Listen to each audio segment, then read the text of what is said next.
I love seeing how you make pizza, the different types of experiments you're trying. And I wanted to just say I was super impressed. And this kind of goes back to your method of researching. I was really impressed with your first Detroit style pizza that you posted. I was just amazed when you posted that thing, and I was like, "This is your first one?" And I Yeah. and I kind of thought, I was like, "No, there's no way." But just getting to know you now and the type of person you are, I 100% believe that that was your Yeah, first yeah. Detroit style pizza. I love making the different styles as well. And the Detroit and Sicilian, I think they're a bit more involved, just because of the process of the dough, like putting it in the pan. Like normally, I would just bulk ferment the dough and then boil it up a few hours before I'd stretch and make the pizza. But with the Detroit and Sicilian, there's like another step involved in it, in getting it into that sheet pan, getting it oiled, and gradually pressing it out into the corners over the course of a few hours. And it was quite intense. I mean, it was, but again, I mean, it was a lot of work involved. But when I saw the outcome of it and tasted it, it was like, yeah, I mean, it was really nice. And I mean, like I said, like you say, I did a lot of research into it, and I've got the, it was the, I've got the pizza Bible, which I got last year.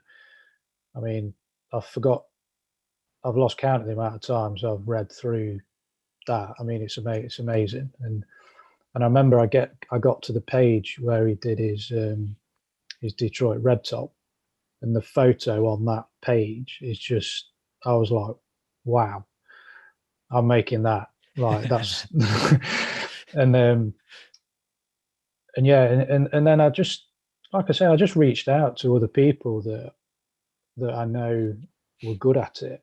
And I know you had Eddie on here a while ago. He's someone who's super helpful, and if ever I'm making a Sicilian in particular, he's the one I go to for advice, and he's super helpful. And I mean, you've only got to look at his pizzas. I mean, they're incredible. Like he's someone.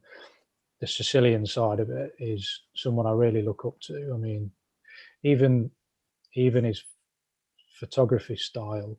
I love how he photographs them. It's not just your standard. Well, there it is. He's put time and effort into thinking of the best way to make that look the best. Like, and I think that's really good. But yeah, going back to, I digress. But going back to that, I just reached out to a lot of people and on how, because it's just like something simple, like how do you get it to stay in the corners of the pan?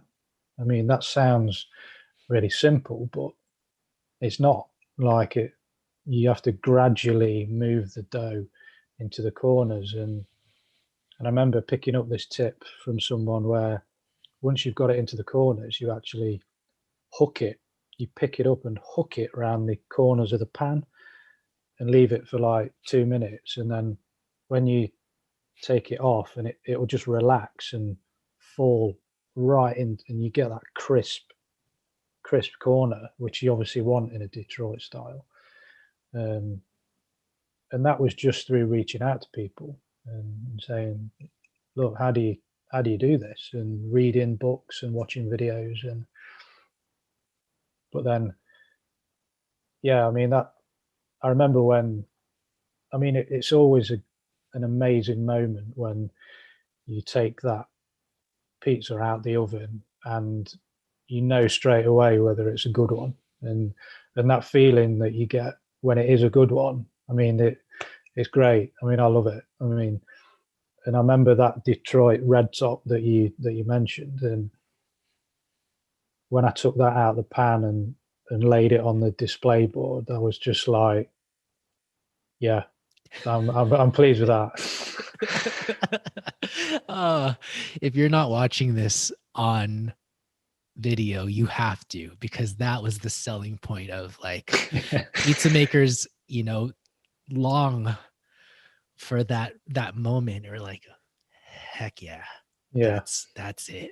and it was the particularly with the Detroit style. That's another step in the process of actually getting it out of the pan with the cheese wall, the frico still intact. Oh I mean, yeah.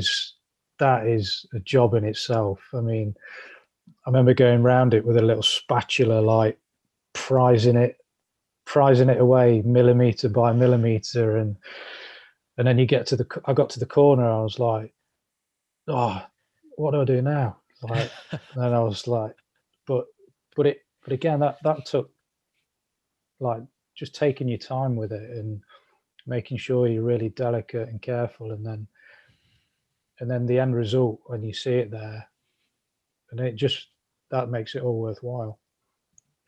You couldn't have explained it better. You are patient, because I see firsthand the struggle of getting that corner, and just the way you're describing that and taking it out, and you're a patient person and you're a craftsman. I mean, you're really, this is a work of art for you, and I'm so glad to just hear it directly from you on how invested you are in making a beautiful looking pizza and a tasty pizza. I would have to say that your brand is, in terms of the product, the bread and butter, is Neapolitan pizza. And we Yeah, would do a disservice to not talk about that.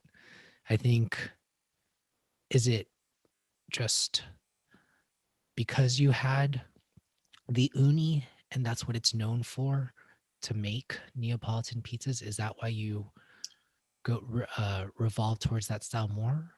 I What think it's is it? definitely part of it. Yeah, I mean, I think, I mean, I don't get. I've always liked eating pizza, like ever since I was young. But I'm not going to say that I've been obsessed with eating pizza. Like, but if I was to go to a restaurant, that would be the style that I would choose. I mean, we're not over here. We're not blessed with a lot of pizzerias like you are in America. I mean, they're very few and far between over here. It's all about the big chains over here, like Domino's, and it is getting better, but we're still a long way behind. But yeah, definitely, the Uni has got one of the main reasons why I've gone down that route of pizza style. But I love the crust of a Neapolitan. That's something I've always liked, crust on pizzas. And I'm not going to say the bigger the better. I mean, there's definitely a fine line between it being too big, um, but I definitely prefer that light, airy crust that you get on a Neapolitan compared to the smaller, more dense, say on a New York style. Yeah, it's interesting that you have that perfect crust idea. You don't like Canotto style? Have you tried that before? What style was that? Sorry. Canotto, I think it's pronounced. No, I've not tried it. I've seen. I'm interested in that because they have got the bigger crusts, haven't they? But no, I've not actually tried that myself. No, but that definitely I'd like to give it a go. Yeah. I mean, being the type of person you are, I can see you giving it a shot and then being open to it at least. But Definitely. but knowing that Neapolitan is definitely your style, um, I won't see you changing to Canotto style as a permanent favorite. I have a feeling that you're going to stick with Neapolitan through and through. Yeah, I think I'm through and through Neapolitan. I'd say. You never know, though. You never know. Yeah, be open to it. Yeah. Are you? You're not in. Are you in London? No, I'm in a place called Derby, which is in the Midlands. So we're north of London by about an hour and a half. So not too far, but a good distance. Okay. And so the craft side of pizza hasn't gone mainstream there yet. No, we definitely. I mean, if I look at a lot of the accounts I follow from some of you guys in the States, and I see all these different pizzerias you go to and visit, and yeah, we're way behind. I mean, there is there's a few, like in my particular area. We have um, we have a thing called the Bustler Food Market, and it's basically where three or four different traders come together in one area. Whether you could have someone selling burgers, someone selling pizzas, and their own their own individual traders, and then they just they just rock up and start selling their food.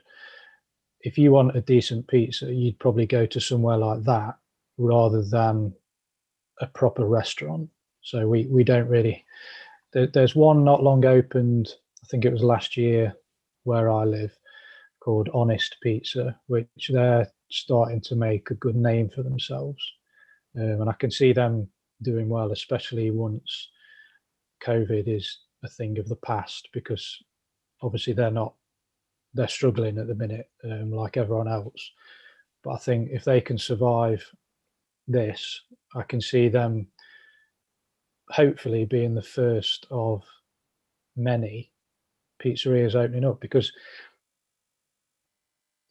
companies like Ooni, they're they're taking pizza making up and up and up, and you can see how popular it's getting now, particularly like the home pizza making. So, and I think the more people get involved in that, the more they will want to go out and try eating more pizzas in different places. So, I think there's definitely room over here to grow on the pizzeria side of it. But yeah, we haven't got many to pick from at the minute. I see. Okay. So when it comes down to it, if you want great pizza, it comes down to have you being the maker, right?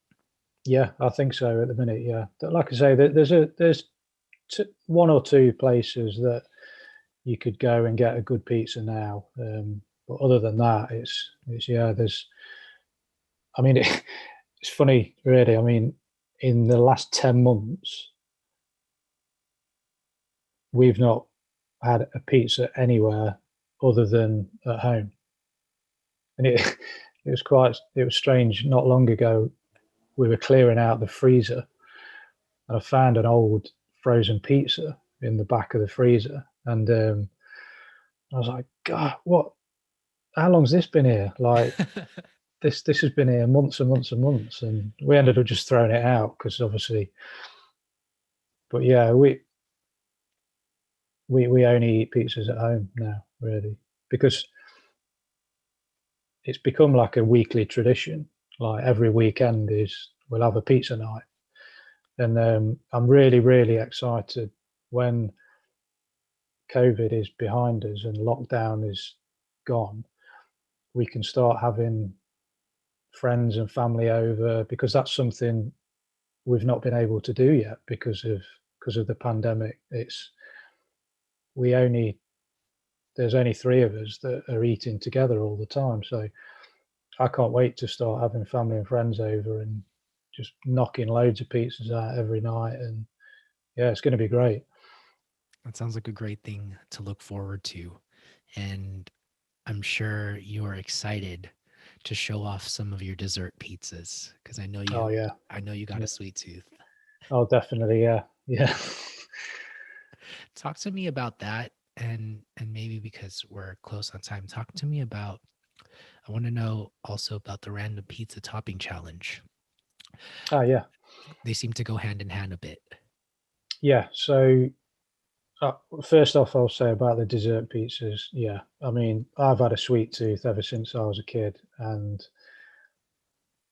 I love desserts.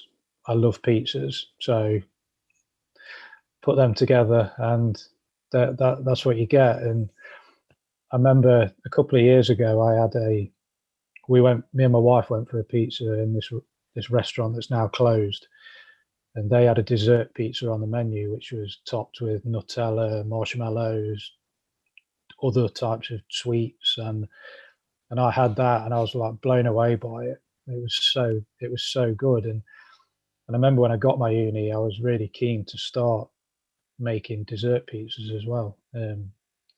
There's so much you can do with them. You could put anything on them, and it works. Right? Pick your favorite dessert, and you can just make it into a pizza. I mean, but yeah, the random pizza topping challenge. There was a group. There's four of us that have got our own like group chat on Instagram, and it was one of the other guys, Alan Eats account. He suggested doing a bit of a collaboration together, like the three or four of us, where we take it in turns to pick a topping, anything at random, and then we go away and we incorporate it onto a pizza somehow, and then we post our results up, and we did it last week for the first time, and then Ooni messaged us wanting to get involved in it, and it was great. It's just a really good idea. It's just something else to have fun with, and we're actually we're actually posting our second um, topping tonight. So I can tell you what that is now because this will. But yeah, we chose miso as the second topping idea. So that's going on. I'll probably do that after I've finished here. But yeah, and then it's just something fun. It's just and it also gets you to start thinking outside the box, and because I would never have tried miso on a pizza unless it wasn't suggested as part of this challenge, and it was great that Uni wanted to get involved in it and trying to get other members of the community out there giving it a go as well. It's good fun. I love that because it encourages people to think outside the box, get creative, experiment with something new, and maybe you have an opportunity to even eliminate food waste by just thinking what's in my fridge and what can I use that's not traditionally on a topic. But the reason why I love that so much is because I was a huge fan of the TV show Chopped. I don't know if you're familiar with it. No, Uh, I've not seen that. No. it's actually what got me into food and got me addicted into learning more about it. And so when I saw your pizza, it just reminded me completely of this group of chefs and cooks. And they actually have a pizza episode where they distribute a box of random items. And it's your job to create an appetizer, an entree, and a dessert with just random items. Oh, okay. And what you're doing with pizza just really brought me back so much joy of when I used to watch that when I was in college. It would be like after homework, go watch Chopped with my then girlfriend, now wife. It was kind of our bonding moment and kind of what got us experimenting in food. Oh, cool. And so I really look forward to those posts. And now I'm even more thrilled learning that Uni is getting involved. And I would just like to know, what do you mean by that? What? How they got involved? What is their involvement in this? Yeah, so they sent us all like a group message on Instagram saying they really loved the idea and what we were doing, and they just said to us, can we get involved in some capacity? And we straight away we were like, yeah, that would be brilliant. So they put a post out a few days ago um, with all three of our pizzas, our cherry pizzas, because that was the first topping we chose, the cherry ones. Um, and they just put each one on their post and described what we were doing and just encouraging other people to get involved, really. Great. So yeah, it was really good. And I've had quite a few messages from people saying, "Oh, we love the idea. I'm gonna make a cherry pizza this weekend because of seeing what you guys have done." and it's good. It just gets people doing something a bit different rather than just knocking out margaritas every weekend. Let's do something a bit different. Perfect. I love that because Uni has obviously the platform to be able to share this with more people. And I just Yeah, love the creativity that it's sparking. yeah. Scott, thank you so much for joining me on the show today. I cannot believe how much I learned from you. Like I had so many more questions, but I think we do gotta plan that round two because we want to keep the audience wanting more, right? Dude, so I swear, your story is so humbling. So major congrats to all your success so far. And I can't wait to see where your journey goes. To you, the listener. Right? Come on. Scott is such an amazing human. And so if you want to say thank you, please make sure to follow him at Scott's Pizza Project on Instagram. Check out his links, message him, comment on his page, anything. You already know he's going to be responding to you. Other than that, have a good day. Peace.